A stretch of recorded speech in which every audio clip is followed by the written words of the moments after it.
So I've decided to revisit this vintage plush cleaning that I did last year. So I did a lot of work on this guy initially, like replacing this foot and just generally getting him clean because he started out with a ton of problems. So the first round I was just focused on cleaning him, but I'm not totally happy with how he turned out, so I'm revisiting that today. So just to recap where I started, I took off his felt feet so they wouldn't dye his fur in the wash and so I could pattern it more easily to replace that broken foot. He had a really nice time in the bath. His fur got very, very clean and I was so pleased. And I hung him up to dry. This guy was absolutely massive, so it took a really long time to dry. So while I was waiting on that, I fluffed up his stuffing. That was like a ton because he's so big.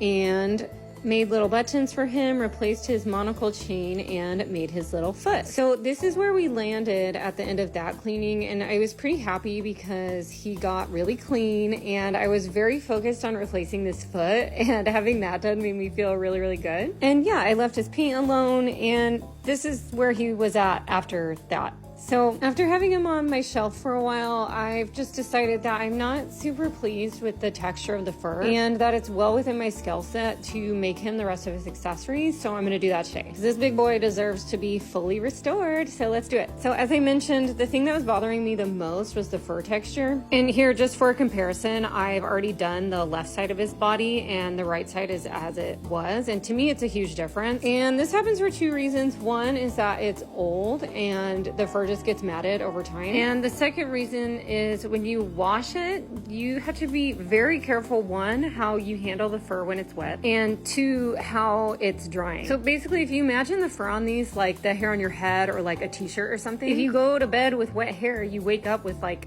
crazy crinkled hair, right? That is to say, the position the hair is in when it's wet is the position it's going to be in when it's dry. And all of that within reason. Like, you can't really reset it all the way back to like brand new necessarily, but I'm gonna do my best. And doing the whole body literally took me 2 days. This stuff is super fragile and delicate because it's so old. And I only smooth out the short pile fur because the long pile fur is actually supposed to have some kind of texture. I think it's like their version of having curly hair, so I leave that alone for the most part. And after I got him all smooth, I decided to work on his accessories. I have this little dapper chick that is wearing the same hat that the bunny's supposed to have, so I'm going to use that to kind of make a pattern that will work for the bunny just by taking some measurements and doing some cross analysis. And then here it is when it's done. I think it looks pretty good considering I'm making this with a sewing machine and not a hat mold. And I'm going to do something similar for the little collar. This guy's got a really like 60s dagger collar thing going on, which is super cute. And I'm going to rewire these ears so they stand back up. He has a wire in one of the ears and then the other one doesn't, so I'm going to use this wire to stabilize his ears. And here he is all done. Okay, now this